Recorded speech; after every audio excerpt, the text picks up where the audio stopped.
Okay, here we go. Good morning, everybody. Hello, and welcome to the Economic Times CEO Breakfast presented by Accenture. Thank you all for joining us. Today, we will chat with top leaders of the financial services industry, and we will discuss how to recreate the lending basket to reignite demand. I am Alokesh Bhattacharya, Senior Editor of the Economic Times. I am joined by my colleague Suchetana.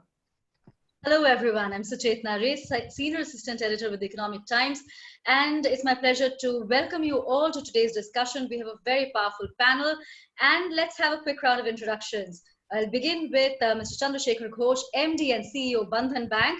We are joined by Shyam Srinivasan, MD and CEO of the Federal Bank, Ramesh Iyer, VC and MD, Mahindra & Mahindra Financial Services. And we also have with us Sanjay Agarwal, MD and CEO of AU Small Finance Bank, Ashu Suyash, MD and CEO of CRISIL Limited, and from Accenture, we have Piyush Singh, Senior Managing Director and Lead India Market Unit of Accenture, and Sonali Kulkarni, Managing Director and Lead Financial Services Accenture in India.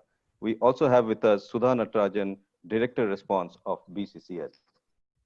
We'll begin with a short context setting before we dive straight into the panel at hand.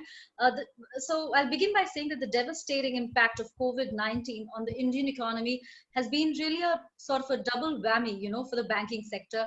It has accentuated the delinquency crisis and at the same time has dried up borrowing demand.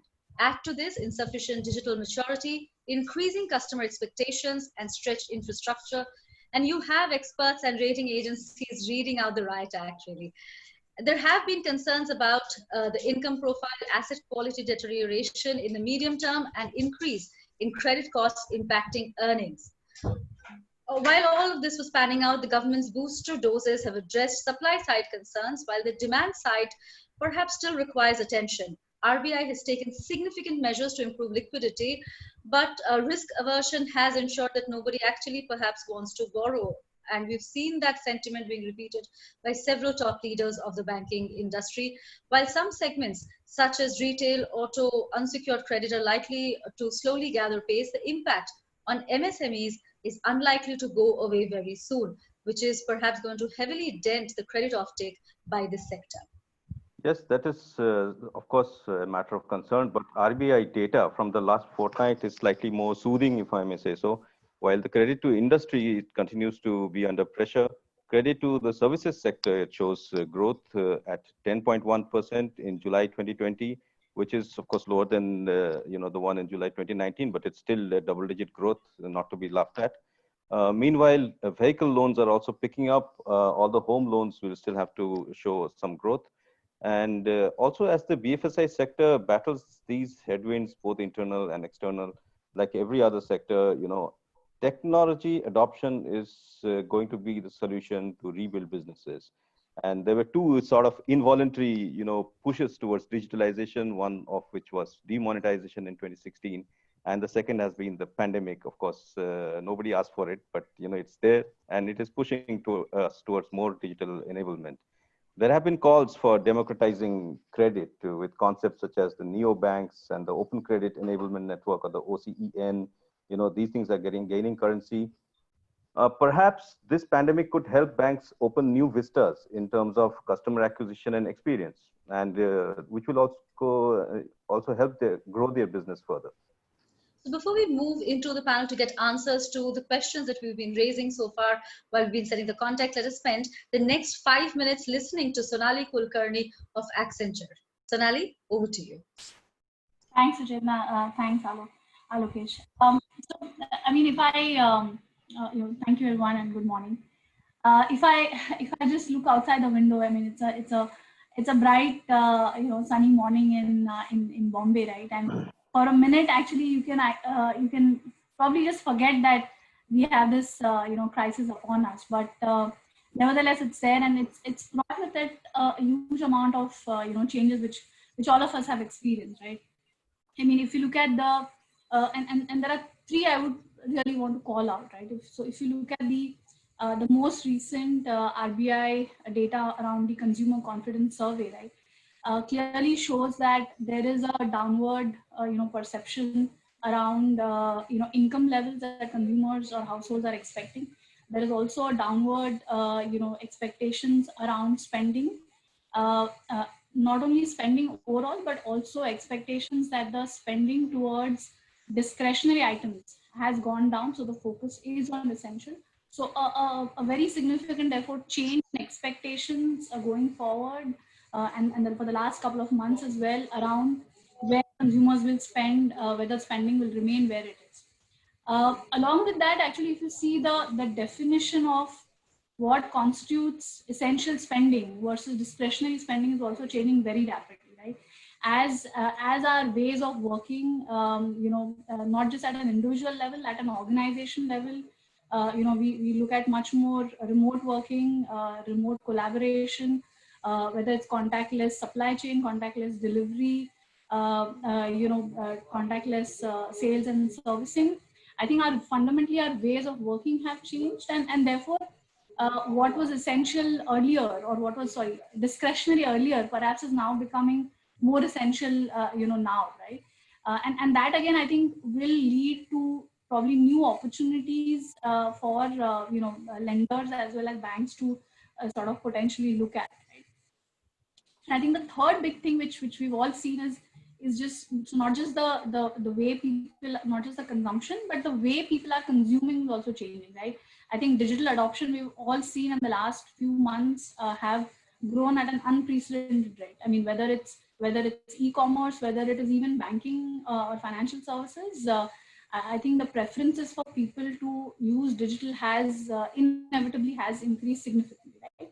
And I think these changes will be extremely irreversible, right? They are wide sweeping, they are quite irreversible, and I think if we buy into that, if we accept that yes, these changes are perhaps here to stay, I think now is a good point for the industry to therefore look at, is there really a need to reimagine our way in which we are engaging with our customers, the way in which we are interacting with our consumers, whether it's from a sales perspective, whether it's from a the way we service customers. Is there really a need to reimagine and really truly bring in that disruption? And I think if we accept that, or if we buy into that, then I think the actions are, and we should see more, therefore, investments, both monetarily as well as from an effort perspective, into data, into digital, into analytics, right?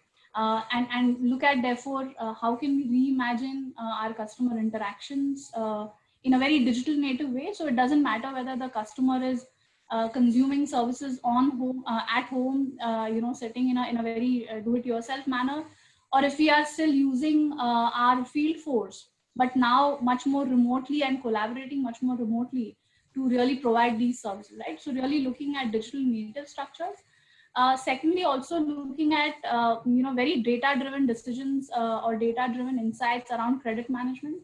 I mean, we all know the recent norms that have restructuring norms that have come out, right?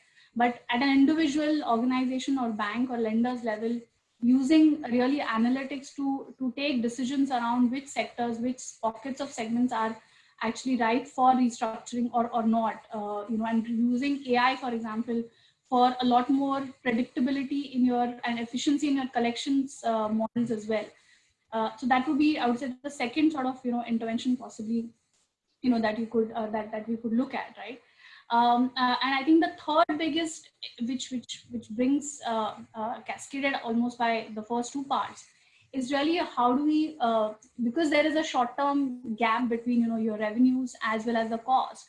How do we bring in cost elasticity into our overall operating model? How do we make sure, or banks do need to make sure that there is a operational resiliency, because the lockdowns are not going to end or not, perhaps not anytime soon, right? So how do we make sure that there is a resiliency in the operations, as well as any to counter any surges in demand, right? Whether it's a pent-up demand over a couple of months, or it's again a dip in demand. So both the upward and the downward surges in demand, how do we make sure that our operations are really resilient? I think those are the questions or actions that perhaps are there in front of us. I think ultimately, if you look at if the two axes of one of digital maturity and second of COVID resiliency, how do banks and lenders fare on these two axes will actually determine the future, I would say strategies that various people take, right? And ultimately, I think, maybe three segments will emerge in our view. The first, if I look at it, which we, which can perhaps be, disruption or players will disrupt for growth. So these are the players who have always been, a very high on digital maturity. They have shown very high resiliency towards COVID as well, both financially as well as from an operating model perspective.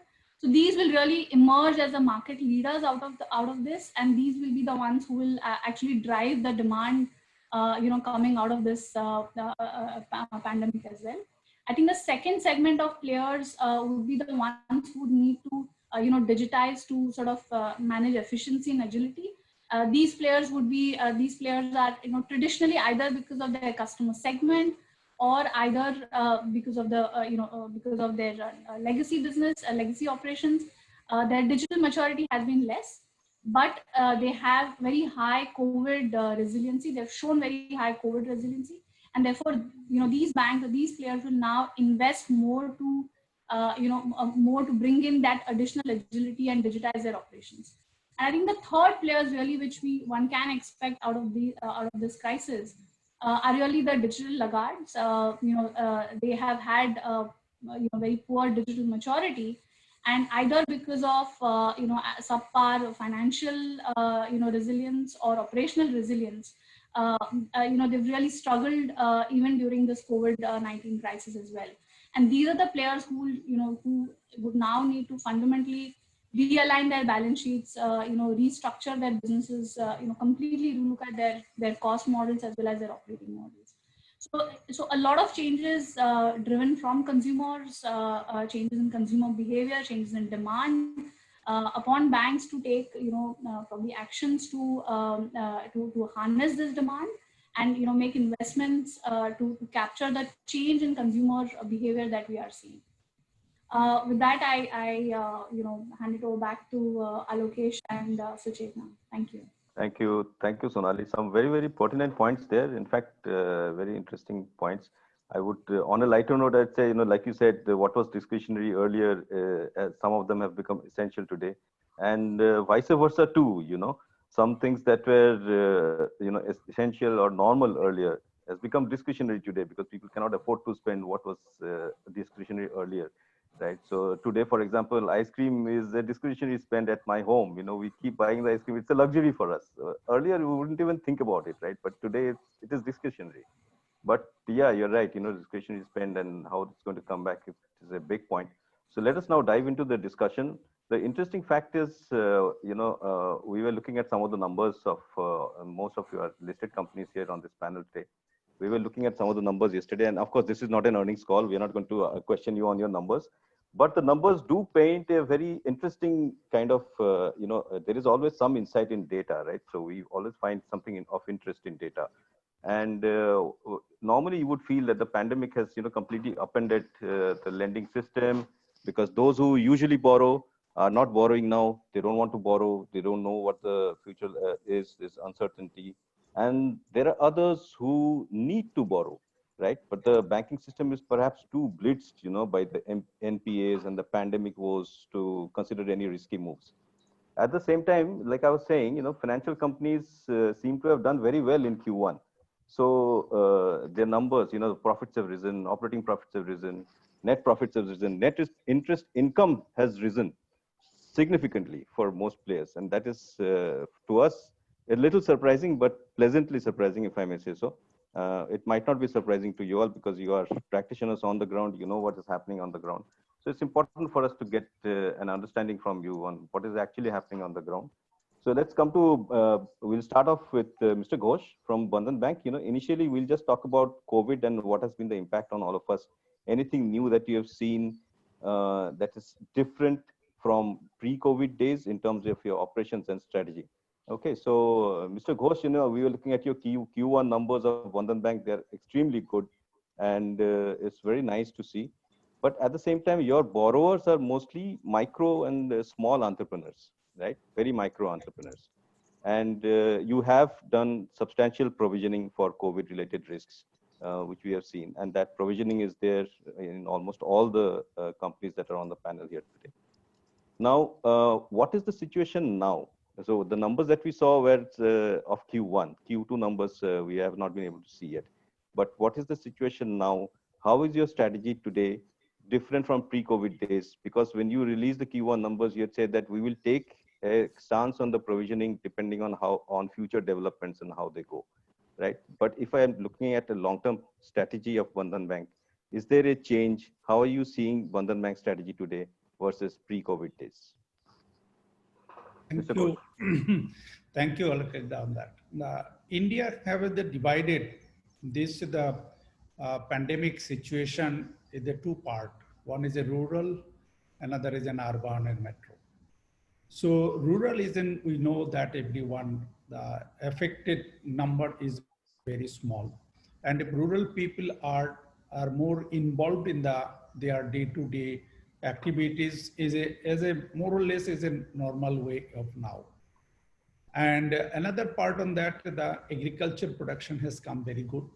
So labor also get the job in their agriculture dependent job. And sowing also has come good, and raining also normal. So all these things in the rural economy, which is Indian economy based on, as a very good. So that the comparatively to the first quarter, the second quarter is an advantage. There's a people fears has come down and people started to movement on that. So in that sense, the focus will be the future bank strategy will be in more in rural. So any of the crisis, if you say that sometimes a tornado has come, flood has come, and everything affected in a rural more on that. But in that they are habituated on this. But we are in the urban and metro people are not that much affected on this. So that they know that how quick they can change their business model, how they can be changed to earning their money on the basis of that. If I give the one example on that, very recently West Bengal happened and that called in tornado, which name is Amphan.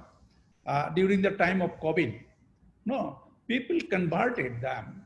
The husband has come with some of these the instrument acts on that to cut the tree, which tree are broken on that, and earning very good amount of money on that. So I like to give in this example on that. They are very quick, like to change their business model. Whatever have been need, they are trying to do this on that. So in that sense, the rural economy, rural business model should not be need too much more change, because rural people also not much more dependent on online shopping. Because they are also, if it is a rural people are book anything in Amazon, is not like as urban people quick, they will get the service, because their service cannot be reached to the rural. So they are till now is a depend on the physically go to the shops and buy it on that. So in that sense, I feel that the rural is not that much a change. Rural is intact on that. The business model is very good way performing.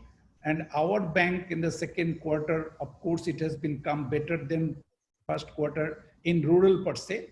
Urban and metro, little bit change. And it has been changed, but that is also depend on rural and agriculture economy on that. And if we go to this, there is a big vacuum have been come on that. I went with my son to purchase a bicycle to the one store, and fully no stock in the bicycle in that shop. So because of COVID, and the demand has increased. And when I go with my wife to purchase a oven, electric oven, that is also short of stock. That means this type of electronic utensil demand has increased the more, and people feel that this is an essential goods for their life now. in this moment, in the urban and metro, whatever I am talking on that. So that is demand is increasing in urban and rural. So who are taking the loan for the grocery shop, or maybe the other of the purpose on that, they are shifting their business. The utensil of electronic utensil are purchasing from the that is a very big shop, is in wholesale market, and selling it on that is there. This is in way I say that the improving quarter on quarter basis is good. And third quarter, I hope that it will be more normalized on that. And I'm this only some of the few things is till now is a concern. Concern is a few things means, if I give the one example on that, there is in some of the, many of the enterprise are in the rural based, but the market is urban and metro. But till now, if you see one side, the one of the villages of the Bengal is a very renowned to making the shari. It's called the Shantipur and Fulia, if you recall on that, and Bunikhali. No, it's very near to your house also. So these the people cannot carry their goods to sell in the city because Calcutta have the two big hub. This is called the Hat of Mongla Hat and Khanna Hat. And that is the Mongla Hat and Khanna Hat is now closed. Very recently, that is open in a Saturday. But these the people are coming from the rural with these goods to sell in here. So because of local train is stopped, they cannot carry it. Because the local hart is stopped, they cannot sell it. So that is a one types of the challenge on that. So until this hart is not open, local train is not open, intercity, if you say that the two hart I mentioned, actually the buyers, bulk buyers has come from Assam, Tripura, and Bihar, Odisha, Jharkhand, these surrounding states. And they are not coming because internal city to city or state to state, the no transport is happening. So that it is a challenge to support to this type of entrepreneurs for their sale on that. So that is an impact is coming to economy. That is an impact is coming to also to the this type of borrower, and they can be asking some time to get it to recover in the normal position of that. Absolutely, Mr. Ghosh. These are the deep disruptions that the pandemic has caused. You know, the disruptions in the market, which are going to be roadblocks for entrepreneurs, perhaps even in some months. But you're optimistic that demand is picking up. It is looking good. With that, I come to Mr. Agarwal. You know, despite high provisioning for this pandemic, your profit after tax grew 48% in Q1. So what does that tell us about your experience with the pandemic? You know, how differently are customers behaving? What have you observed? No, Madam Ray, I think these numbers are not to be judged in isolation, honestly, because we all know, bankers know that this is an asset built up in last year, and you had one quarter of asset built up, and there is a firming up the rate. So one quarter or maybe 2 quarters can be disguising. But I would continue where Mr. Ghosh has left, that for me, the world has not been designed around lockdowns, around this pandemic, right? World is designed around continuities, right? You would have seen that, our airports, our malls, our shops, our life, restaurants, everything, hotels, everything worked 24/7, right? So, and suddenly we were stuck with this.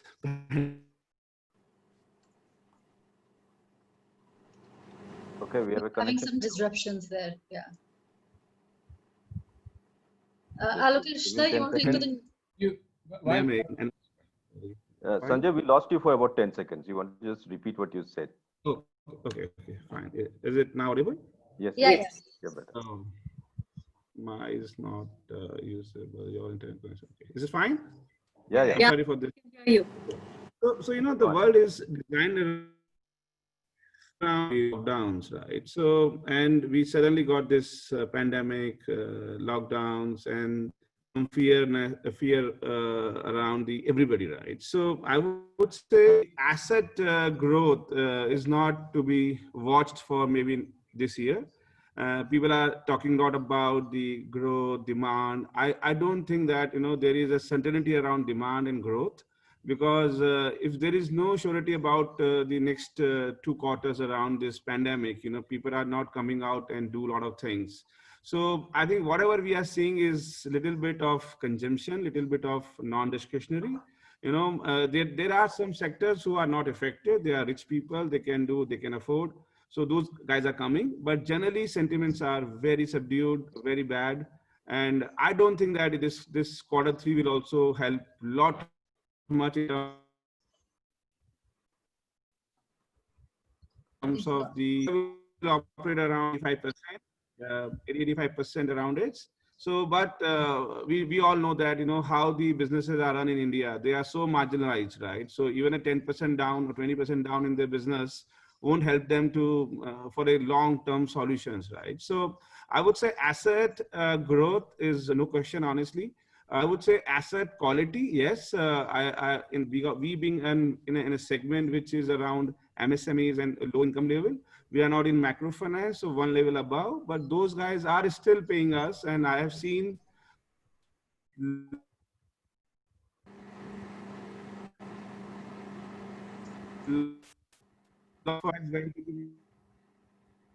Right, Sanjay, I think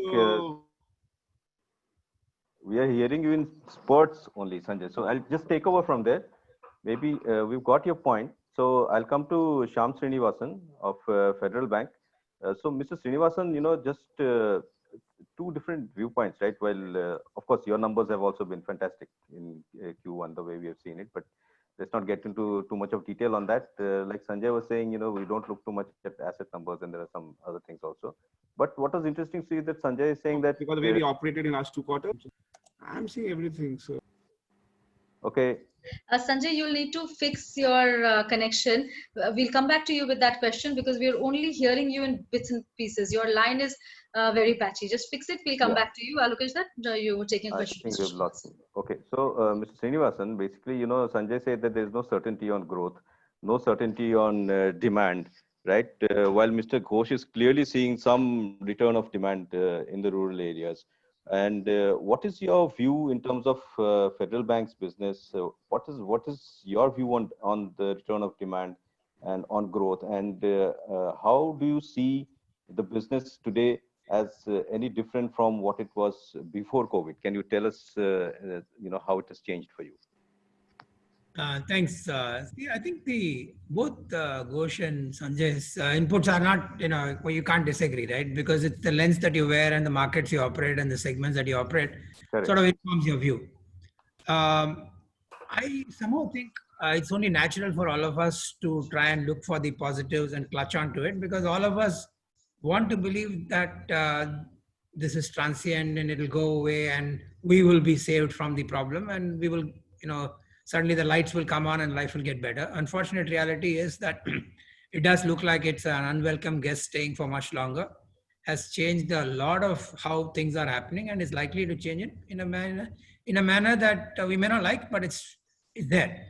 And in particular, the metro, more urban, this crop of us before the meeting, we were discussing how we didn't like the idea of working away from our office and not meeting people. So there are some equally, even for me, thankfully, all through I've been coming to work. I mean, I've been at office. It's not the same way of doing things as we did in the normal. For example, I don't travel now and I'm just doing stuff from my desk. Except sitting at home, I do my meetings on video within even the office. So you're not meeting people, but you're in office. So I think the experience of many of us, and particularly some of the little more privileged ones, is very different from the average people, and the people in middle India, metro, are really struggling through both physical and probably an economic challenge too. So I think there is a demand destruction. We can't kid ourselves. We are looking to believe that, it's back to 60% of January, it's 70% of January. But what the hell, it should have been 110% or 120% now. So to some extent, growth has slowed down. It's a reality. across segments, and we have to contend with it. Like Sanjay was pointing out, the issue is not so much as will there be growth. I think we have to accept the fact that near term it may not be there. How do you contain problems or losses, or how do you protect your institution from the so the damage? That is one.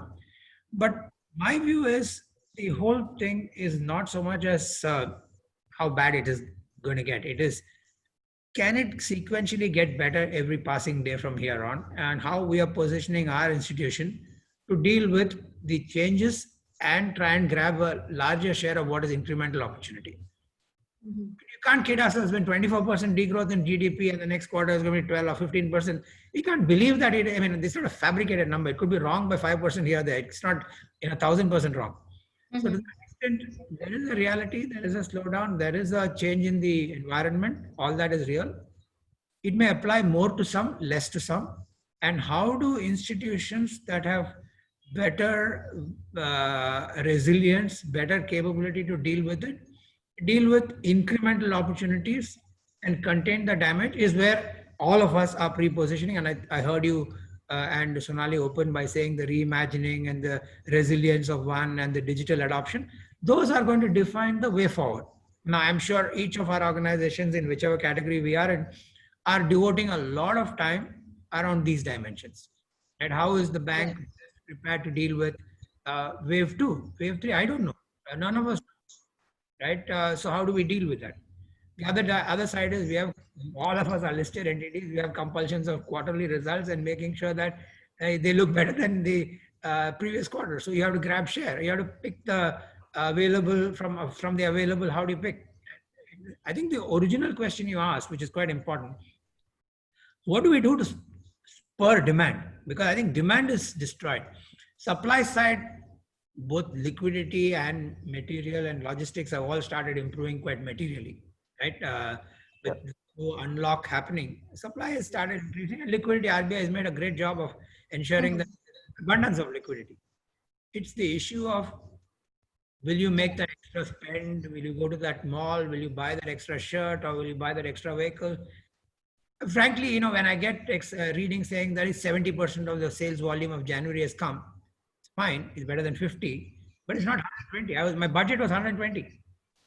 And all the budgets, when we did in February, March, at least initially, we had not budgeted for a sort of a dive down, right? Then we reset it. So I think in that context, but anyway, my view is everything has to be viewed from here every day. How do we look better, feel better, do better?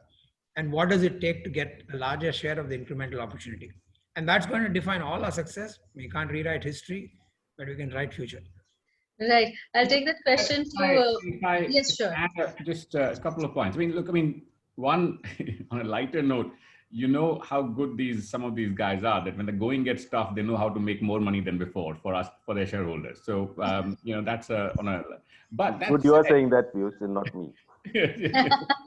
No, but that said, the one thing that you see again a common across, and from my personal experience, one of them with, for example, I'll take an anecdotal one with Sanjay ji here, that, I was traveling with him in his car from one of our breakfasts in Jaipur, and he looked at a halwai shop and he said, do you know if a bank lends to that? And he said, look, and if I tell my guy, अपने लड़के को बोलूं कि जाके इसको lend करा पैसे, तो वो पहुंच जाएगा lend करने, but मैं बोलूंगा नहीं क्योंकि उसको उसके धंधे के बारे में कुछ पता ही नहीं है, Piyush ji. So let's understand. So I think if you reflect on these guys, what is made them successful is that deep understanding of their customers. Now the challenge I foresee is that as you can also see a common thread emerging. They're all saying that the customers, preferences and ways of thinking is coming under a whole lot of stress. The heart is not there anymore. The demand is not there anymore. The plan is not there anymore. And it is coming at the same time when their deep understanding was based by living with their customer, going to the shop, spending time. So how do you do that in this new emerging world is going to be quite critical, because, we obviously, being a tech-driven organization, I would love to say data will solve all their problem, right? But the reality is, it can enable, but it will not solve all the problems, right? So it is, how do you still get under the skin of that new preference of that customer, right? And how do you ensure that you can orchestrate the business to get under the skin is going to be super critical. So Yeah, just on a lighter side, putting QR code on the shop. definitely. Solve the problem, right? Yes, so I was trying to ask Mr. Iyer the same question that, Mr. Srinivasan said that what is your strategy to grab that incremental increase in demand that you're seeing? So you deal with a lot of rural India. Mr. Ghosh is saying that he can see demand trickle back there. What has been your experience and what is your strategy to grab that demand that is trickling in? I think it's important to understand that, in the beginning comment was made on aspiration versus need base. Mm-hmm. So I think rural buys a lot of these assets because they are need based assets. That's their livelihood product, right? So what is the alternative? Let's ask a very simple question. Without a tractor, what will they do? Will they go back to bullock carts? Right? I think we have to ask those questions. There are no public transportation, so they will have to buy vehicles for transporting people, whatever less number maybe, but they will have to. The pickup vehicles for essential goods transportation locally. So I think the rural demand comes from a need which is there, and that cannot be wished away just because an event of this nature has happened. And the volumes have definitely shrunk. And I think two reasons for the volume shrink. It's not necessarily demand shrink. It's also the supply problem. The OEMs are not able to supply vehicles because of their SME problems. Right, so their supply chain is under pressure. So if you ask me, in the month of July, August, the more tractors could have been sold, more pickup vehicles could have been sold if they were made available. So I think there is this demand which is happening. I think the other point I wanted to make about rural, we talk about digital, we talk about all of this, and I am sure, yes, it will happen. But the whole lot of activity will have to undergo change for that. Let me give a more simple example of a three-wheeler operator. Right, all of us sit in a three-wheeler and give him a 5 rupee, 10 rupee coin for going from point to point. Now, how will he digitally handle this money? He comes and drops those coins in my office as his installment. Now, I think we shouldn't over-imagine that everything is going to change. So let us change everything fundamentally. There will be some truth of that market which will continue to remain because there is a segment of customer who lives that life. And there will be one segment of customer who are willing to change as well. I mean, if I have to speak just about 1 month story, we collect roughly about 2,000 crore monthly. Even last month, 70% of the money was cash collected. So, and that used to be the same number before. So, if people are going to earn in cash, they're going to repay in cash. I don't think they are going to put efforts for our sake. So my thinking and future strategy, the way the question was asked, I think we'll have to change this from customer centricity to customer experience. I always had the problem with this word. Customer centricity means you want to keep a customer at the center and do what you can do. Mm-hmm. Because this is what you can do. So you're looking for your method, your process, your ability, everything is, inside out. You have to move towards customer experience and say, bring it outside in. If a customer wants it certain way, are you in a position to do it that way? So, we are thinking one way possible is, open residential branches across the villages. We have customers in 400,000 villages, and I'm just imagining that why should we not have 4 lakh touch points?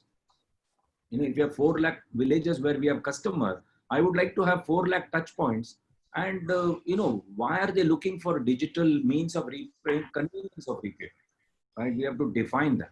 So if convenience of repayment is what the rural customer is looking for, then which way you provide the convenience, the customer will accept it. He does not dictate that I want it only digital way. If you have your office in 4 lakh villages, he will come and pay there. Then from there, you find a way to digitally transfer or whatever you want to do. So I think the path that we are looking at is between our regional office to branch, what could be the change? Between branch to the hub, what could be the change? From hub to customer, what could be the change? Rather than directly talking from head office to customer. If you're going to talk a change from head office to customer, we will try and, do what is urban requirement, and it will just not work in rural. So yeah. I think the point I'm finally trying to make is move away from, just providing a product to customer. I think we will have to move towards providing solution to customer. I think we will all have to become solution oriented rather than transactional oriented and get benefit of a product benefit temporarily. And, so what if in 1 year we don't have a growth, so be it. Maybe it's a good period to bring up these changes possibly, right? And the collections are good because rural works on sentiment. If the next monsoon is good, they spend money which they have stored in the previous crop, right? If the monsoon had failed, the collection would have suffered. And everybody would ask a question, if Rabi crop was so good, why your collections are poor? It's not based on Rabi crop, it's based on if Kharif is going to be bad, you will not collect in Rabi. Because they spent money what they earn now looking at what is in store for future. So I think that sentiment is very positive in rural. And if the focus of the government is going to be rural with various infrastructure story, I would very strongly bet that 2021 to 24, rural will see what we saw in 2010 to 2014. You will see both the farm cash flow and the infra cash flow chucking along well in rural will really turn the rural sentiments and you will see growth. I would not really bet too much on 2020. I think Sanjay said it already. These volumes and these profits are all kind of from the past balance sheet. And you close 2020 with a degrowth in disbursement, automatically the pressure will build for 21. Right? Then everybody would say in COVID you did well and the good times you're not doing well. So people, have to correlate things correctly in my personal opinion. And these kind of seminars put more pressure on leaders like us. Because when the management starts asking that in the panel, everybody said rural is doing well. So what's happened to your collections? Yeah. I can ask one question, which is, one comment I'd say is that, on that rural touch point, Mr. Ghosh is an expert. You should ask him because he had these residential touch points in villages a few years back, I remember. But the question I have on the rural point is, if you look at the immigration, the whole sort of urban migrant that went back home, general statistics is only about 30% come back. So the consumption bucket, which was in the rural economy, which was also feeding on the same income, which was just a migrant, temporary resident consumption bucket, has gone up. Now, would that further then drain investment spend that will happen? Because, as you said, the guy is now saying, I have to look at next 6 months and see, I have to feed more hands and more mouth in the itself. So if I may sort of say two things before. Yeah, Mr. Iyer, I'll come to you after Ashu. Yeah. We're all talking about rural growth, and it is true that that's the only bright spot. But I do want to put this into perspective, right? Agricultural rural's contribution to overall GDP is around 15%. This year, we're talking about a 2.5% growth there. But because of the big hit on manufacturing, the big hit on services, the forecast for this year for GDP, at least CRISIL's forecasts, are now down to -9. And if I look at it, this is perhaps in 40, 50 years, we're seeing this kind of degrowth. In India, we've always spoken of a Hindu growth rate. Yes. This is the opposite of strong growth rate. And let's also understand that for the first time, India is contributing to global degrowth. And another important thing is that in all of this, April data looked very wobbly. August data definitely has come in better, and it sort of locks back to what everybody is saying, right? Two-wheelers, tractors, cycles, rail freight, definitely looking good. But at the same time, services, if I look at August data versus Q4, down to 41.8 versus 54. And we all know that what is the population supported jobs, etc. And the only reason I wanted to provide that little bit of tempering, because it's also around reality. I will round up this point that I'm making to also say that for the first time in India, ever since I can remember, crisis is not about agriculture. You know, historically it was failure of monsoon, drought, flooding, etc. And that's the point I think I hear Ghosh Saab making, Sanjay ji making, Ramesh making. It is a big challenge of the urban poor. And unfortunately, the government programs, the schemes, and the penetration even of the rural branches of the public sector banks and all that we hear is so geared towards that end and the understanding of that end of the spectrum. You know, it sort of behoves some sort of debate and discussion. What are we going to do differently for the urban poor? Because the jobs here have gone and they're not coming back in hurry. You know, the drivers, the cooks, the maids, the vendors, because this is where the online ordering has made a you know, very big difference. And we are not seeing the intervention in these areas like we've seen elsewhere. Even the grants haven't been, because if you recall, the government was 10,000 rupee loan, not a grant to the vendor community. Right. Absolutely, very strong point. I think the urban poor is something that we tend to overlook in many cases. But Mr. Iyer, you had a point to make on Piyush's question. Yeah, no, the point I was making was, these migrant laborers who've gone back, I think they will possibly temporarily engage themselves, at least we are seeing the demand for pre-owned vehicle going up there. So I think because if a driver from here is gone there, that's the one that he will be liking to do. But what we are also careful about is, what is his real long-term plan? Is he going to now permanently stay there and use this vehicle?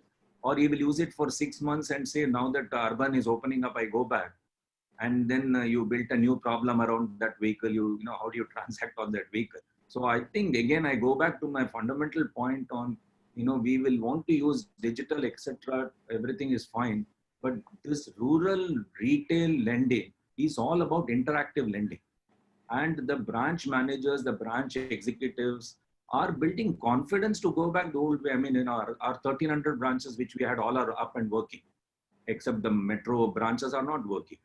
Now, this is their regular life. They want to lead this life. This is their earnings. They can't just sit at home. I mean, what can a customer do, sit at home? He can't work from home.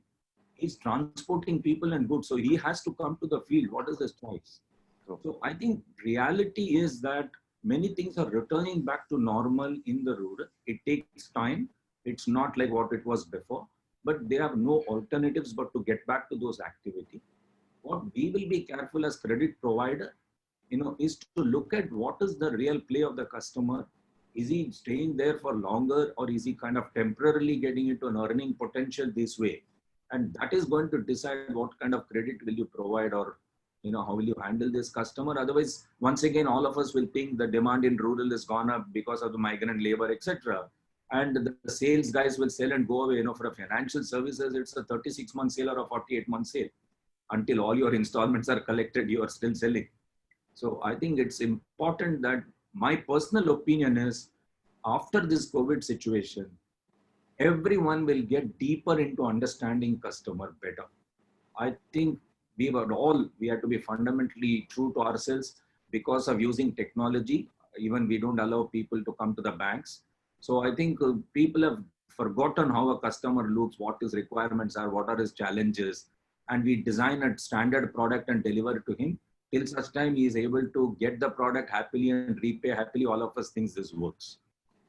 But financial services, retail, always been. Yes, I'm coming to you, Sanjay. It has always been a recovery-based model. So I stopped there. So customer interaction has to substantially go up, and customer inciting is going to become more important than ever before. Sanjay, I wanted to ask you, I mean, we couldn't hear you the last time. As you have been as you have analyzed the current situation, what has been your understanding of customer behavior? How differently are customers behaving within this pandemic, and how are you strategizing around it? So, I need to comment on 2 minutes on Ramesh Saab's, understanding. So, Ramesh told, and just want right, because Ramesh Saab told 2 things, right? Again, my internet, I'm sorry. Ramesh talked about two things: interactive with the customer, and of course how the transition will happen. And I go back to my conversation from my NBFC to bank, and Piyush was there in 2017. That time I was not able to realize the transformation of the digitization, right? Because the kind of speed is happening. As of now, the video KYC is allowed, right? The video banking is allowed. So now you can actually interact with the customer, not even calling him in the branch, right? You can talk to him on WhatsApp also. You can talk to him through video channels also, right? He has a QR code. He has a lot of things, data around him. You can understand him, far, far superior than the way you were understanding him 10 years back. So there would be a transition. I'm 100% sure with Ramesh Saab that it is not easy. But the speed of transition, the speed of transposition is happening so quickly. And in the last 6 months, and the point you want to address, that what customer has changed his mindset is adoption of a technology, right? In last 6 months, I have seen, I have put in around 5,000 of QR codes in my business area, which I was not there, because people were asking that they need a contactless transaction happening with the bank, right? People were saying that, why do you want to talk to us? Can we do a video banking? Can we do a internet banking, mobile banking? So I would say in terms of transaction, in terms of deposits, the people have transformed them fully, honestly, and the adoption is huge. In terms of asset, I would say, I already commented that we are not seeing any kind of growth for next even 8 quarters, because the pandemic has to be arrested. The confidence has to come back. The confidence of continuity, the confidence of living life, it has to become there, right? Otherwise, everybody is believing sustainability. I don't think, honestly, the people like us will face larger asset quality issue, but I think this then, if you want to ask me about the overall customer sentiment around now, I would say it's in wait and watch. Let's live life as it is, no much of expenses, no much of, aspirations, let's take this 2-3 quarters out of your life and then see how the vaccine and even a medication around the COVID, helps you to get the confidence back. And in meanwhile, the banker or the financial institution has to just, be there. You can't fight against the this pandemic. It is so difficult. There is no continuity. And as Ashu was telling, August was brilliant, honestly. But September onwards, there was a little surge. And again, the confidence and the continuity, was not there. So I would say that we have to live with this kind of environment for maybe next 2 quarters at least. Mm-hmm. And of course, we have to maintain our customer, our employees' spirit high and see what best we can do. Right. Thank you, Sanjay. In fact, if I give some 2 points to all of you on that. The one point is Ashu Madam have been mentioned about it. Of course, the GDP contribution by the rural has come down, but till now, the employment of the 55% people depend on agriculture. The large number of people depend on that.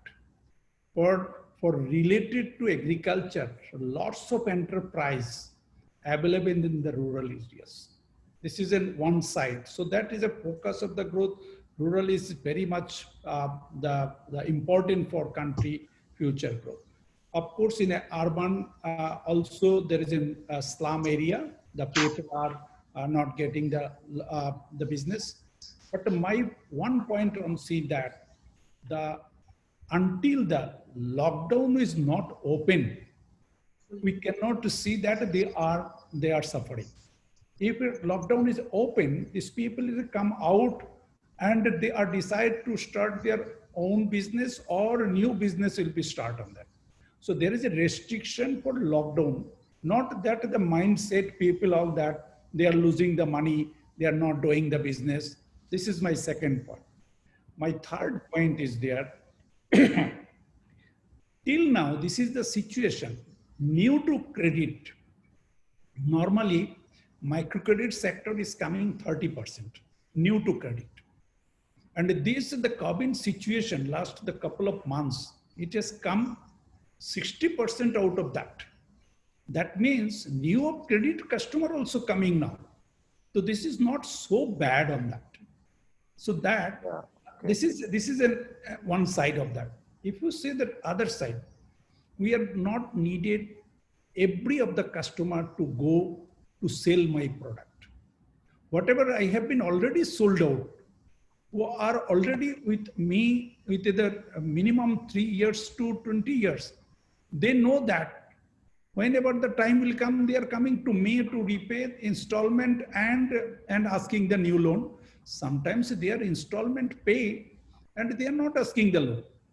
So in that sense, it's not need on that every time go to the customer and motivate to them, you can take the loan, demand will be get, demand automatically market will become, and customer also coming to us to do it. Only we have a need to go to this new customer. Those are not yet started taking the loan, that people. Of course, first 2 quarters, everyone will be agree on that. The credit growth always is in low, which is sometimes as a balance sheet advance amount will be come down negative in a first 2 quarters. So before the puja, 1 month before of the Diwali and puja, the business will be like to start it on that. So we cannot comment on that, the too low of our growth of the business. Yes, COVID effect is little bit is there, but we can be see that the what puja is coming, Diwali is coming, after that, how the people behavior on that. On that basis, 3rd and 4th quarter, I feel that 4th quarter, it will be not as a normal of the last year, little bit down, but in the next year, it will become such a way which is recover from the last year also. Because always if you see that 1991, the economy, that is what a financial restructure happened. After 91, growth of the economy has come very high. 2008, Lehman Brothers problem in the country. And after the 2008, economy has been grown, credit growth has grown very high. So this time also we can, yes, very conservative. As a lender, we are also conservative. And the customer not give the blame to them. They are also a little bit, but we are also conservative on that. Lokesh, I hope that the next year it will become to better, which is the beyond this, the last year growth on that. yeah. First, you want to say something? Yeah, Mr. Srinivasan wanted to comment on that point. I'll come to Ashu after this. No, we are Go on. through the rural and urban divide. I think we have to zoom out a little more because it's established that rural is doing better than the overall. But like Ashu pointed out, the level of impact it can have at the macro level is only modest given everything that's happening, right? Yes, it's a bright spot and we should all tap into it. The bigger question that I'm guessing you are looking to answer is at a more aggregate level, what does India do to stimulate demand and get back to the desired 8-9% growth rate? And when does that happen? And what all should happen? How does the businesses reconfigure? I think that's a debate. Maybe we want to shift some part of the narrative to that and try and see what are medicines available, if any, to try and see how that can happen, because that's the elephant in the room. That's the large part. You can't ignore that, right? Some of our businesses are targeted at these segments, so it works well, but not all of India. Yes, so, in fact, that's a very moot point. Where is the growth going to come from? So you finish, Mr. Srinivasan. After that, I'll take this. Yeah, I'm only posing a question back to all of ourselves and saying okay. that. So let me embellish your question, and I'll come to Ashu because Ashu is. Sorry, go on. No, go on. Yeah, Piyush, you had a point to make? No, I'll let Ashu go first, and then I'll say. So, Ashu, just CRISIL is a highly respected certifier of performance and future potential of companies, like through your ratings, and we always quote CRISIL ratings as sort of a gold standard, of a company's worth and financial worth. So, your views make a lot of difference. So, in this point of growth and digital as well, right? How are you seeing the financial services industry, from the point of view of a rating agency? Are you subscribing to the views that Mr. Ghosh is saying that the Q3 and Q4 are going to be maybe not as good as last year, but far better than Q1, Q2, and next year it's going to be superly good? Is that going to be likely because of the base effect, because the base has gone down significantly now? or is it going to be real good performance, compared to earlier? How do you see the financial services industry coming through, and where is this growth going to come from? Are there some sectors that you have in mind that you say that banks should lend to? So the way we're looking at credit growth, because it cannot be decoupled from economic growth, because it doesn't happen in isolation. Right. And with the overall growth being low, we're actually expecting banking sector credit growth to be no growth or at best 1%. And if I can break this down a bit, right, on the corporate loan portfolio, which is about 50% of banking sector, it's going to be hugely hit and massive degrowth. Even retail lending, which has been, the flag bearer over the last couple of years, which constitutes 25% of the overall portfolio, we're actually seeing it fall.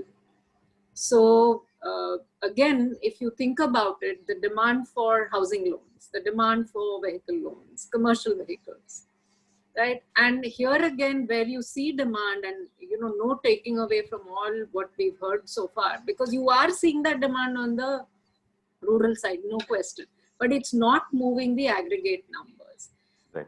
The two areas of growth this year are going to be agriculture, 3 to 4%. And believe you me, the MSME loan segment, which we think will grow 6 to 7%. But that's largely on the back of the guarantee scheme, the emergency credit guarantee scheme announced by the government. And from the banking data that we're already seeing, from the estimated 3 lakh crores, 1.7 lakh crores has already been sanctioned, and 70% of that has been disbursed as well. So in some ways, you have to look at how and where the overall growth is coming. An important point of note on next year. See, if this is how it is and it is no growth, and let's all hope, and I'm going to use that as my base case to talk about where we see growth coming. It is imperative that we do not see a second wave. And by the end of the year, actually starting October, the spread of the virus gets curtailed.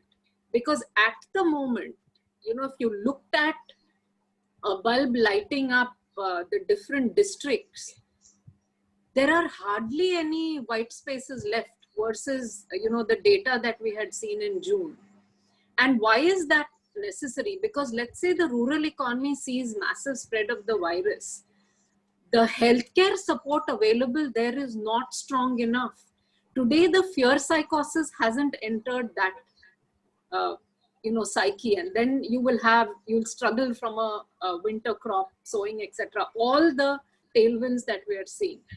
Assuming that is not the case, you will see a bounce back of growth next year, but it's on a very weak base. And if I just added up and gave you 2 data points, we're actually talking of 13% permanent loss of GDP. So it will take us nearly 2 to 3 years to get back to 19 levels.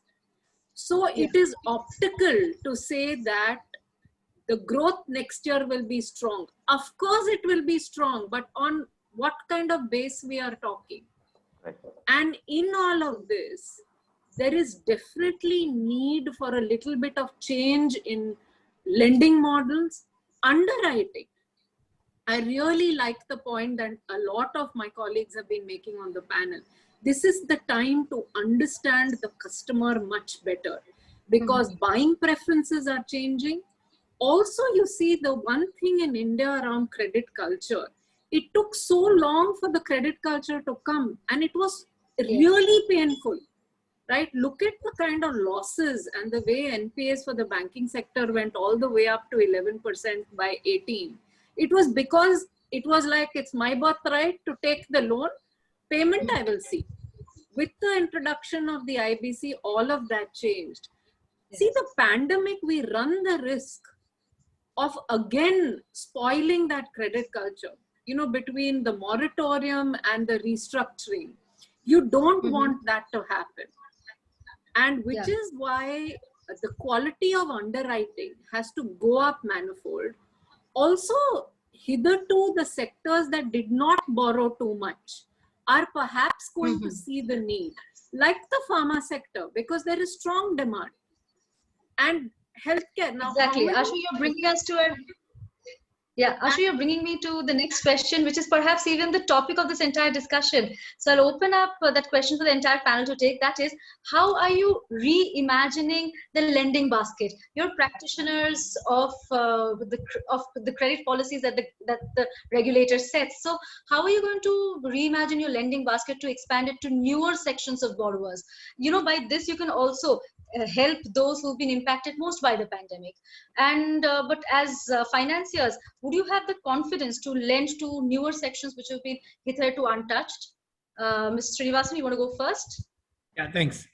See, certainly this has got to be segment led, and it's not something that you can have a sort of a universal broad brush approach. So you will pick the segments that are have a greater potential to come out of this and faster, and certainly go after that. But I do want to point out, everything is not only by the segment. There are winners in every segment, right? And you can't believe that in any category which may have a generic problem, there will be an A++ in that. So I would think that the thought process that all of us will exhibit is certainly to go after. The problem will be there'll be a congestion of going after the best, right? And therefore, you should speak to the premium player in any industry category. Their life is a party now. People are breaking doors to give them loans at 4%, right? Yes. And not just any player. The largest player in the country will write a check of 3,000 crores at 4%. They'll crowd out everything. So I think the storyline is going to be, again, I'll go back to what Ashu pointed out. One is coming back to 19 or early part of 20, and then sort of playing into the India's larger option. So the time horizons over the next 2 years are going to be very different. The business outcomes are going to be very different. And first is to strengthen our core platforms, then go after segments that we believe we can, because there is money available. Liquidity is, everybody is flush with liquidity. So you have to chase the kind of credits that you're most comfortable with, for which, whether we like it or not, one is the using the native, I know the customer, I will understand customer at a native level, but you can't hide from the fact that data and information is going to change profoundly, right? And even the customer doesn't know today how his behavior is changing, because they're all readjusting. There is no template to all that has happened ever since time was born till the COVID came. So there's a very, very fundamental construct change happening. Business has to have to readjust to that and become sort of outthink and come up with answers. But the segmental approach will continue. But that said, I don't believe that only you will go after IT and pharma, which is the toast of the nation or toast of the world. There will be a winner in every segment. Suddenly you will find that if the government opens its purses that doing roads is damn good, so what if it's 15 years, we've all stayed away from it. But there will be a very blue chip name, maybe with a guarantee that you would go after. So my question is, will you go to the newer segments? During my father's generation, they all bought houses only when they were nearing retirement. But you changed that. You started giving out loans to people who are in their 30s, because then you are looking at their future, you're looking at the future earnings, future potential. One point, and I'll leave it to others to explain. Generally, I think what is going to happen is there is going to be a lot of test and lend, test and lend, test and lend. Right. Everything is going to be, we use internally the whole theme of sachetization. Everything is going to be made into small packets. Time packets or ticket packets is going to change. And everybody is going to be wiser by all the pain and try to do it, because not doing it is not an option, but doing it wisely is an option. And therefore you will all find everybody is going to try some kind of, transactions which are bite-sized, can live with the pain, but you can't just stay away. I mean, then you may not be a bank or a financial institution. So if you are logistics and food processing are areas where today the lending share is all of 5%. I mean, how are we looking at newer models there? I mean, if you see the one sector where employment is picking up, and you look at urban for a minute. It's all around your delivery boys and things like that. What about business models on the urban side there and broader? Because see, with the recent, the free trade for the farmer, right? There is bound to be investment on the warehousing side, on supply chain, inventory, because that is where, you know, we can actually transform in a way India, because that sector used to be one of the laggards for decades. So Right. there is a little bit of a, you know, Right. In fact, Very balancing. pertinent point by Ashu. Let's take the question to Mr. Ghosh and Mr. Iyer. Yes, Mr. Iyer. Will you lend to a new business model, say in agriculture? That's a very straight question, but I think it's important to understand, we will have to have the equity investment of the borrower. I think at the end of the day, financial services is an enabler. You know, we are imagining financial services will create demand. I think converters are demand. The customer has to first see that there is a need for I'm talking more of retail as an NBFC. He has to find a need for a vehicle, and the manufacturers have to find that customer who has a need for the vehicle. If you think that by providing credit, the demand will get created, I think we are writing future NPS in some form. Because the entire financial services struggle is for the 10% of the people who don't pay. 90% of the people, you use digital, you use physical, you use any method, they are going to pay, right? It's the 10% where the problem is, you know, just to address Sanjay's point when he said a lot of things are getting digitized and things have changed. Of course they have, but unfortunately, you know, that's one side of the lending. The real success of the entire financial services model is collecting up to the last rupee. But the 10% of people who don't pay are not earning to pay. They are not necessarily intentional defaulters. They could be circumstantial defaulters. So my take on future would clearly be, we will all have to find a model of finding whom we will not give rather than finding who we will give. I think so far the approach has been, you know, who all we want to give. And we will have to start filtering that to say that, okay, who we will not give. So if I have 7 million customers I've worked with, I will have to use that data and model the next incoming customer into one of those segments and prototype them to say, okay, this customer is similar to this customer in my book.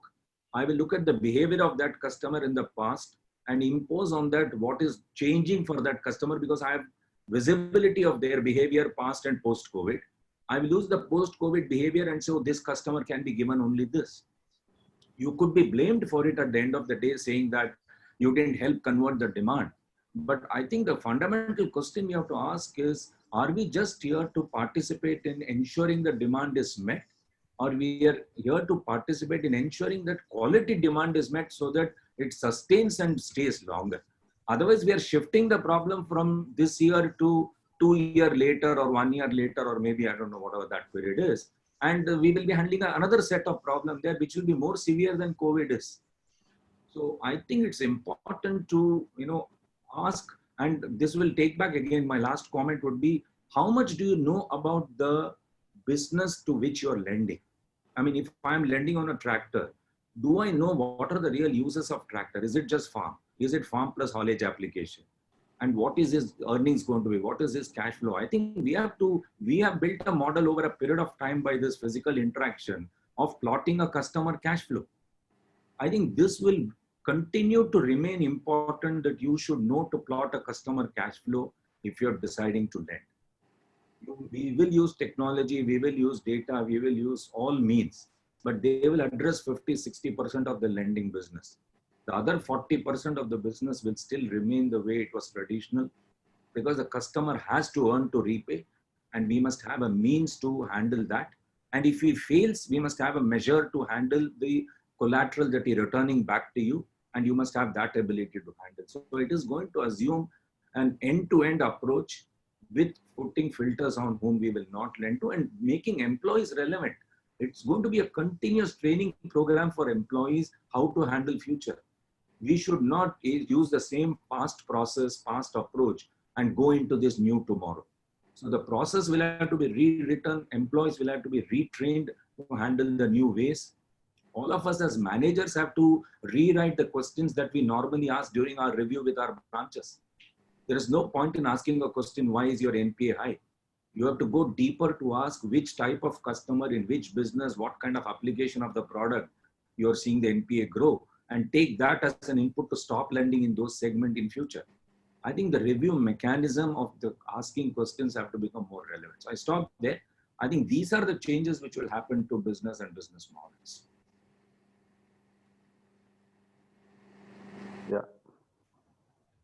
I think the number of important points being made there, right? One is that, one, I would say that I don't think, slightly contrarian, that as financial services institutions, we can just be enablers. We will have to be stronger advisors to offer those, to your point about earlier, higher interaction, better understanding means we can enable entrepreneurs. We can make and advise people into entrepreneurs, because if you've got, at the end of the day, what is the interaction going to be if it is not going to be advice, right? So otherwise the interaction is just, a pure transaction, in which case there is no relationship.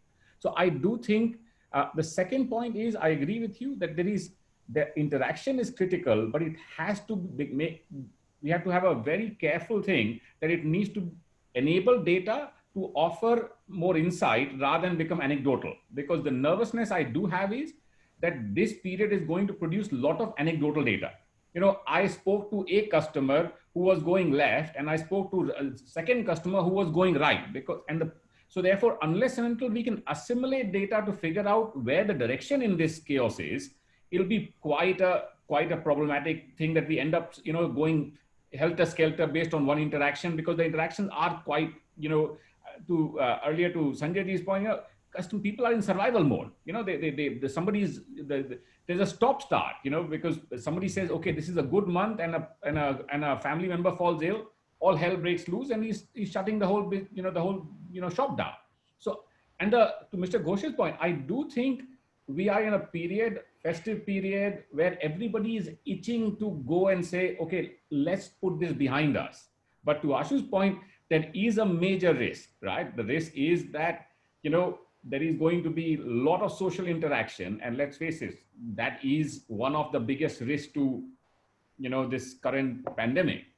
And you don't come up at the end of a short period where that enthusiasm and the Indian resilience to say, oh, let's just put this behind us and go head on, and start to embrace this, produces another wave of, surge. And should it go and hit rural? Because I agree with Ashu's point, all data interaction suggests that there is a higher degree of resilience in rural right now, to the extent that people are willing to assume that they are currently safe and cut off. That if that emotion hits rural, that will be a major challenge to worry about. I also agree that I think there are some sectorial points that Mr. Srinivasan made about that where we can go behind. But we have to be careful that we have sectorial expertise. Otherwise, the challenge will be that, you go behind a lending bouquet, and, you say, okay, you are the chief lender, I'm the second, and you end up with low margin, and dare I say, in public sector margins, right? Versus, if you have sectoral knowledge, you become the primary, leader in that, and therefore you take the higher margins, which again, that's where, again, there'll be a whole lot more investment required in data and analytics, in my view, to understand the better those sectors that you want to go chief lending into. Sorry, a bit longer than usual monologue. No, not a problem. In fact, if I keep the 1-2 point on here, very correct, Ashu mentioned about it. There is a big opportunities of agriculture-linked infrastructure development. If I say that in the agriculture production increasing, because if we see that the last 20 years, 1% of the water supply for irrigation have been increased in country. So of course, the cultivable land is increasing, but there is 1/3 of the storage available for keep the production of the crop.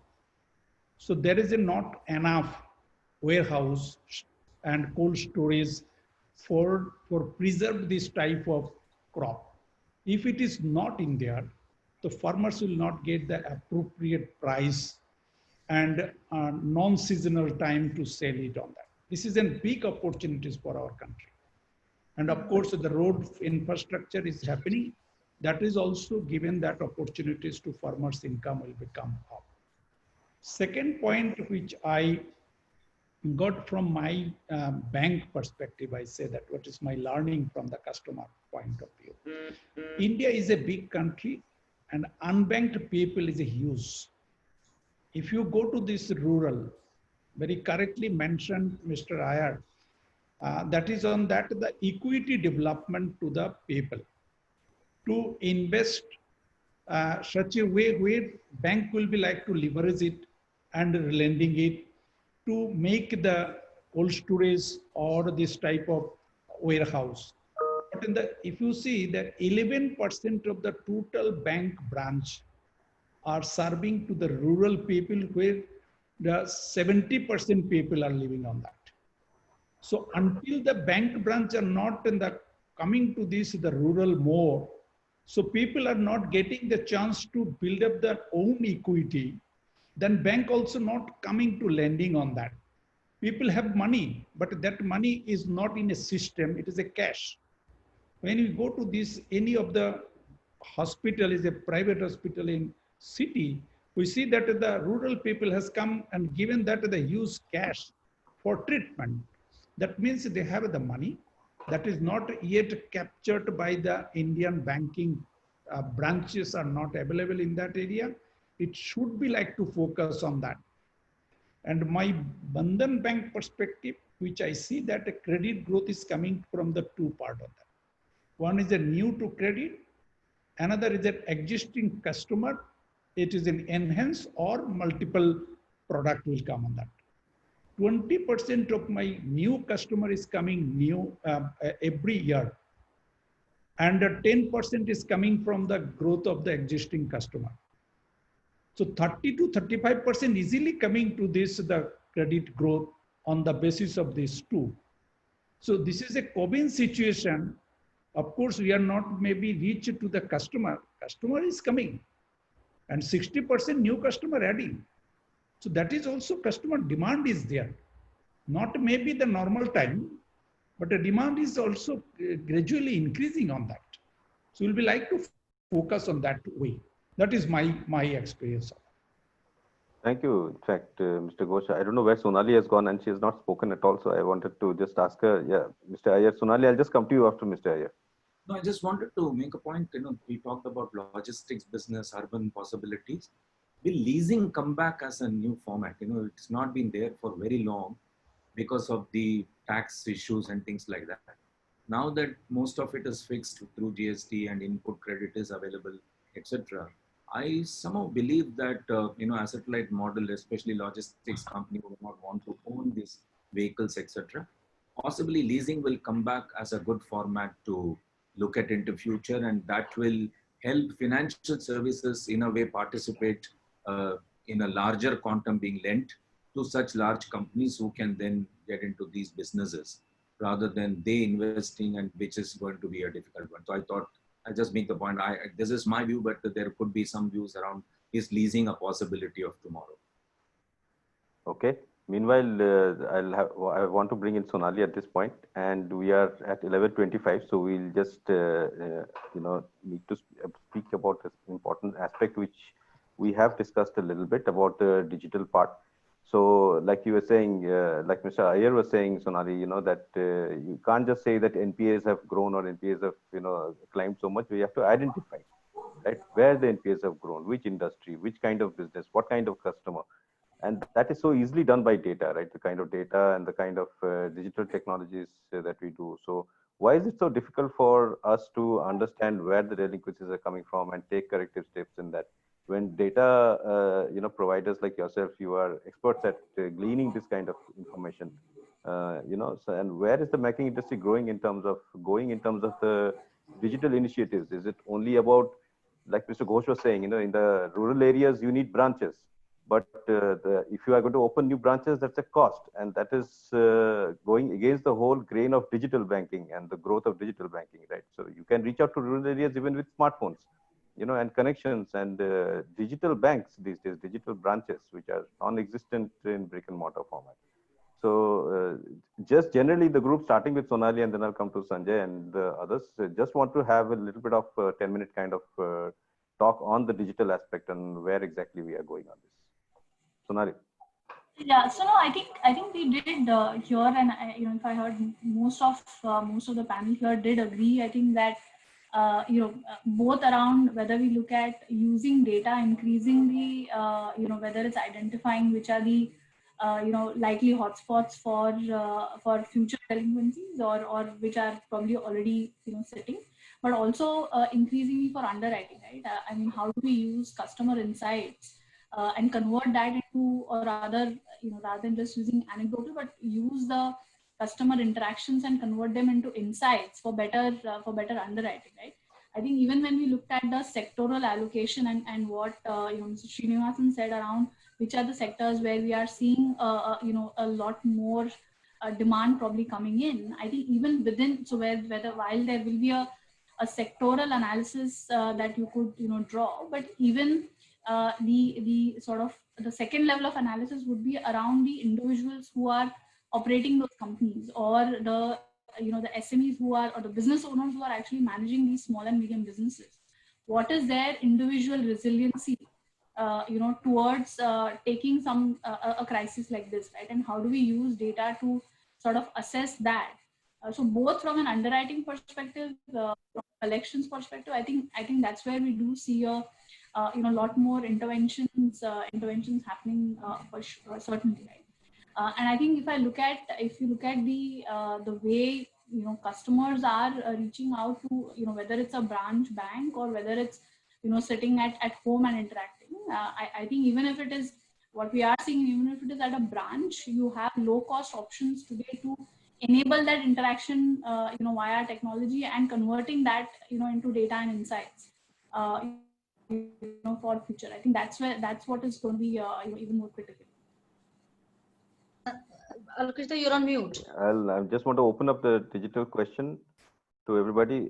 Sanjay, you want to go first? Yeah. Thank you, Mr. Bhattacharya. So no, for me, digital is honestly is inevitable, right? You cannot have a choice now.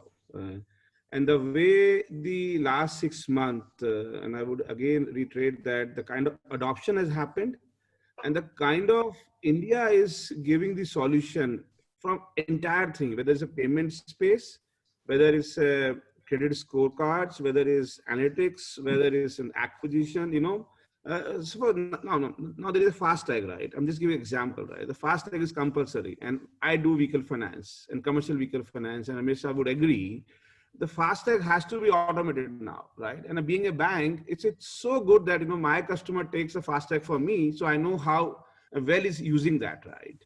Or whether it's using the QR code, right? Whether it's using some banking account with me, I can talk to him through banking. I can actually call him and say, where are you? Can I talk to your family? Can I talk to you for other aspect? So I think the digital is there, right? And I'm very sure that Shamsha would agree that AU won't be requiring a 5,000 branches in next 10 years to build like a HDFC Bank. I might be doing it half of that. My size will go down. My number of the branches will go down because I'll be more effective because of this digital channels availability. And I'm very gongo, honestly. The point which Piyush was talking about the figuring out the credibility of a mithai shop. Now I have put in the QR code with him. Now I have put in a POS machine with him. Now I don't require, and I have a bank account with me, right? So I don't require to send my person to him to figure out his credibility or his viability, right? I have certain data with me. So I can now talk to him through video banking. I can talk to him through different channels. I can lend him, right? So I think this will be in next 10 years in this country. And we as a banker, has to adopt this sooner than later. So, that's my take on the subject, that digital it's not about the so-called DG is about the convenience, is about the approach, is about the how customer view you, it's about 24/7, because honestly, bank only operate for 22 days, but because of digital channels, we can operate 30 days, right? And 24/7. So I think this will become very big in times to come. And I'm only saying this pandemic, it has created hell of the job for us. But the only one thing which has the silver lining is the adoption. And I think many rules and regulation which was not up there has been approved by RBI, Government of India, just because to facilitate, right? So my take on digital is very high, and I believe banker is not only to lend. Banker is also to get the payment done. Banker is also about building deposits. And I would say for me as a AU bank for next maybe 6, 7, 8 quarters, should be to build more engagement, should be build more liability base, should be built through payments, through whatever way, right? And let's be cool around asset, because we cannot create a demand. The demand has to be outcome of the environment, right? And that an environment has to be created by Government of India, the RBI, the whole private sector. I do not know. We being a banker only support the demand, right? So I will say that, for me, I would want to chill and sit for my asset growth. And I would really want to focus on my engagement through digital channels, for my liability and payments. Right. Mr. Srinivasan, you were saying something. You're on mute. You're on mute. Now, there's a new term for being on mute. It's called Jeff Bezos. After Jeff Bezos did that to the US Congress, now it's no more mute. You're Jeff Bezos. That's the new term for me being on mute.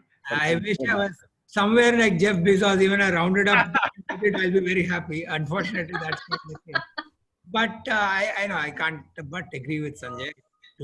Totally agree with everything he says. I am a digital slave and I want the banks to be. We have no choice. And I don't think that conversation should be digital or not digital. That's like oxygen now, right? So the conversation is shifted to how do you sensibly use it? How do you make sure that people are adapting to it and adopting to it? And that is being catalyzed by events like this. So, and the definition of a branch is no longer the way we all grew up with. I mean, this is also a branch today, right? And why should this be considered any differently? So, me with a device is a branch. If a guy who's walking into a outlet with a device, it's a mobile branch. So I think the definition has changed. In fact, our mantra is branch light, distribution heavy. So I don't want branches, but I want to be, heavily present everywhere. Is exactly what the others have said. So that is no longer a debate. The nature of how we digitize and how we capture it, and a lot of it is internal. I may use analytics wisely versus another person may use it differently, but I think that's a skill of an institution. Client behavior is changing. Some of this is completely altering their behavior. They're forced to probably. My dad, who is 90, who is 24/7 for want of anything else, is only on a device now. Yeah. And I now live amongst all of us. My PIN code is probably amongst us the most rural PIN code. Now you guys are in Jaipur, Mumbai and Calcutta and wherever, and Delhi probably. I live in Alua, which is as amongst us more rural than us. But I can see every outlet here as some form of digital that's going on, and adoption is happening. Not that I need a haircut, but I do go very often. I pay only through a device, right? I pay only through a device, and the guy is most welcoming of it for a bunch of reasons. Maybe fear, maybe just the participation in the whole space. And if the regulators, and it's already seen in China, you're going to see a digital currency coming up. It's not very far away. My prediction is in the decade, but I think it's going to be in years, not very far away from every country will have their own digital currency. Yesterday, your paper has put out a beautiful article. One of the articles is on digital rupee, right? Which I think Economic Times has carried an article yesterday online. These are now real. I couldn't agree more, right? And I think that going back to the point earlier made, which is, I think, how well we execute this transformation will define who are the winners. I don't think the transformation journey is a question anymore. The question is going to be those who execute well will be the winners versus those who don't execute well will lose out during this period. And to the points made both by Sanjay and others, now there is a little bit of bandwidth available to plan that change, right? Because you do have a little bit bandwidth. You've got some people who are not in their, the usual job, and therefore you can take a few people from the, the production line to say, okay, help them design the change and implement the change, because that change is a must, and it is quite a deep change. It's not a light change, because at the heart of the of the bank is still designed around the old model of branch-based banking. We haven't quite, ripped it off and made ourselves digitally native kind of society that we are painting here. Ashok?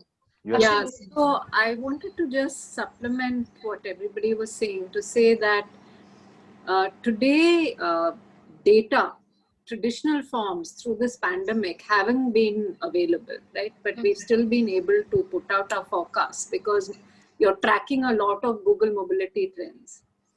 You're collecting data. I mean, we in our firm collect data from a lot of touch points all over the country from a demand forecasting perspective.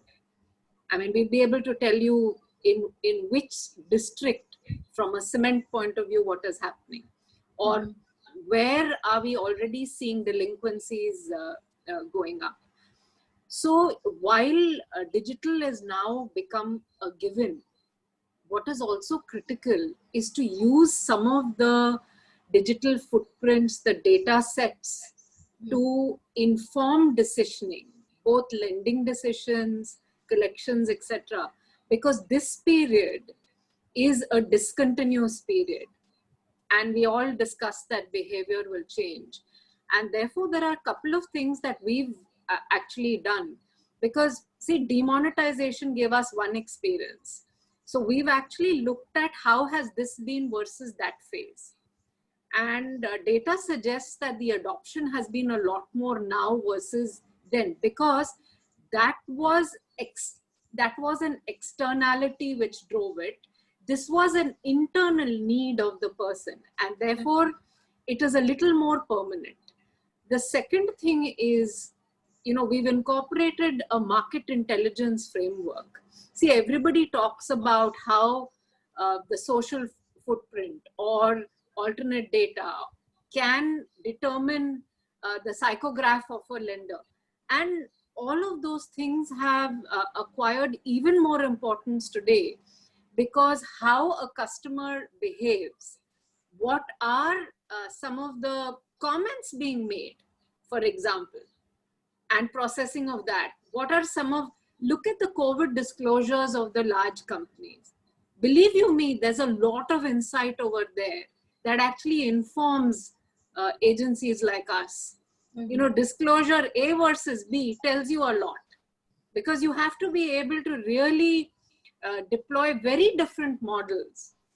So in that sense, as the financial sector adopts digital, the whole ecosystem, which includes players like us, have done that.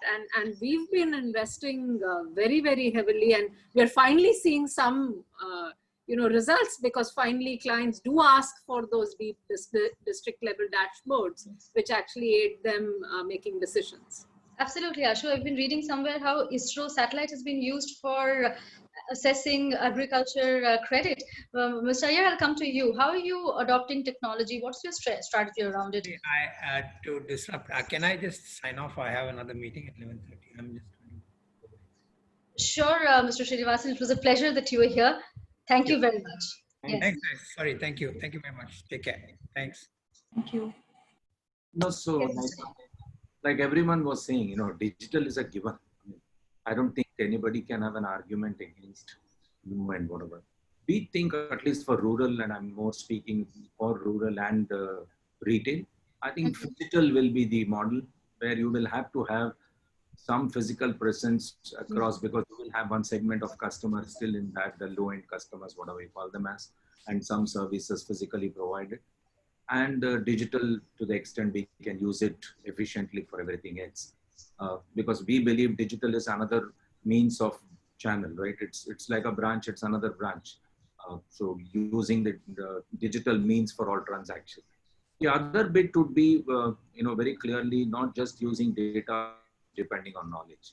I think it's a mix of the two perfectly, because ultimately we will have enough data, but we should know what does that exactly mean on the ground. So using of knowledge and data together and the digital means is going to be the changed approach, if you may call, from our side for the rural. Okay. Mr. Ghosh, what about your bank, and what about your strategy, digital strategy, I mean? Your clients, how digitally savvy are they, and what are you doing to reach out to them? given the contactless procedures and protocols now? 2 points in here. The 1 point, of course, digital is now improving day by day used by the people. But we can be first to give the choice. It is a choice of customer, not choice of us.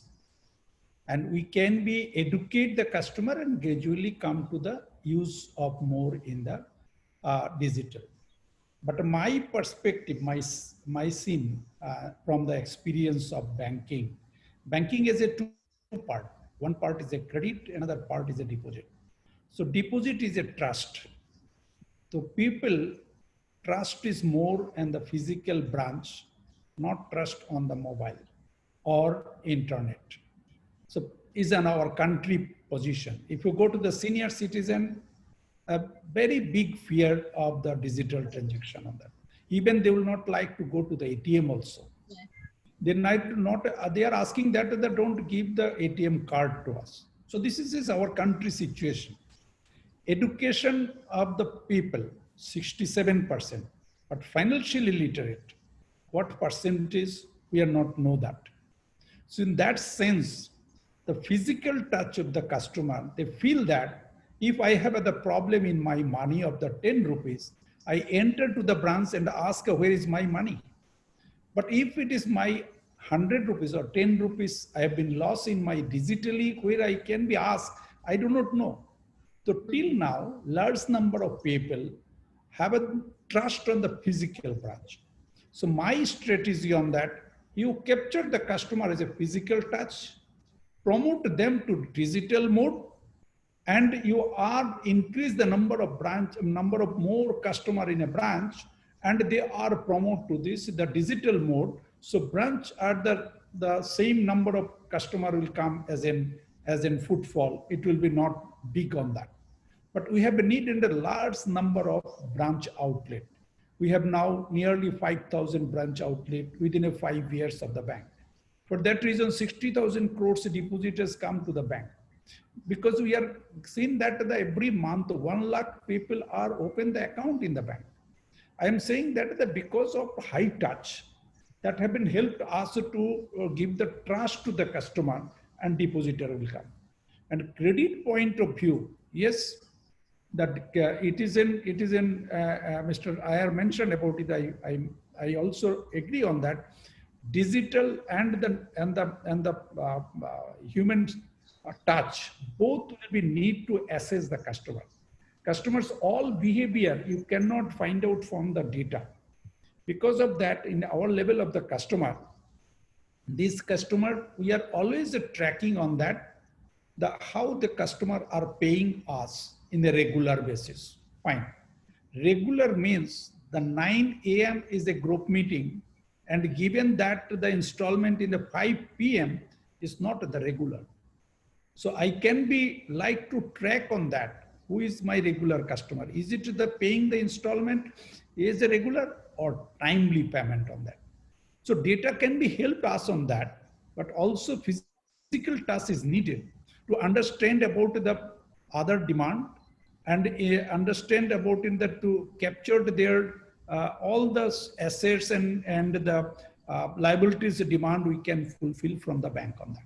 So in that sense, we have a need in that the high touch, and the back end is a high tech, and then customer comfort will become more. And I feel that the future growth will be better for this reason. So not only the IT, also the high touch. Right. Thank you, Mr. Ghosh. In fact, Can I come for 1 minute, Mr. Bhattacharya? And I will add on to Mr. Ghosh's view. In my opinion, in next 10 years, this transition will happen. The convenience and the cybersecurity framework in this country will take over the physical trust. The way we have seen in last 10 years that, in 2010, when we used to buy on a Flipkart or an Amazon, we were always skeptical that, how the goods will deliver. And, next 10 years, what we have seen that, the kind of exchange program they do, the kind of packing they do, the kind of communication they do, the kind of delivery they do, your psycho fear has gone away, right? So I completely agree. As of now, it is understand because we have not seen that. But I'm of a view that in next 10 years, AU won't build a 5,000 branch. It will not be needed, honestly. As I will echo the Shyam Shah view, that will be branch light, but distribution heavy, right? So in next 10 years, and Piyusha would agree, honestly, that the way the technology is evolving, the way the cyber security is evolving, the way the adoption is happening, there will be a point when the whole trust will be more on digital channels than on physical channels. Right. Thank you very much. And in fact, we are almost 20 minutes over time, and we can still continue, right? Continue to have the discussion. Ashu, you are to say something. Oh, I'm just saying that we are really over time now. Yeah. I was just going to say that. So I'll just hand over to Piyush for his closing remarks, just to summarize and do the vote. Look, I mean, I think we are over time, so I will not take too much off your time. I totally agree with with the general sentiment that yes, the disruption is real, and I'll use one anecdotal data point. For example, about the change that in the last point that Sanjay ji mentioned about for example, if you think about it, prime time may be dead. Because the entire there was the demographic, the senior demographic was quite hooked on to that television prime time, because they still wanted that to watch it without recording at that point. But now with only availability being the digital entertainment, another mindset shift about adoption of digital could be that prime time is dead. Now, if prime time is dead, I'm just saying, there are things like this that bring about different kind of, in my view, barriers of change down, right? And that will help. I do also agree with that one of the big responsibilities on us as institutions as we move towards digital is protection, because I do, the risk of especially the particular demographics, whether you look at rural or you look at elderly, more being vulnerable to identity thefts, frauds is extremely high. So I do think that there's a greater burden of responsibility on us for protection, as there's greater burden of responsibility on us for advice. Now, both of those will require high interaction. I can't, but that interaction doesn't have to be necessarily physical. It can be digital, right? And in today's world, in terms of responsibility of protecting our customer, it better be digital, because a physical interaction may actually medically be more risk prone than a digital interaction. But I can't deny the fact that the point that Mr. Ghosh said that there is a need for physical presence as of today, because there is still that transition is underway, and it is in, and but therefore those who will make this change in the best possible way will be the winners out of this, right? And I do hope we all do. Thank you, Piyush, for your closing remarks. Fantastic. I think we have had such a great discussion. If we were not short of time, Suchetna and I still had about 5 more questions written down, which we could not ask you. One more seminar at a future date. One more seminar for a future date. Absolutely, Mr. Iyer. Thank you so very much. Thank you to all the people who listened in. Thank you, Mr. Ghosh. Thank you, Ashu, Piyush, Sanjay.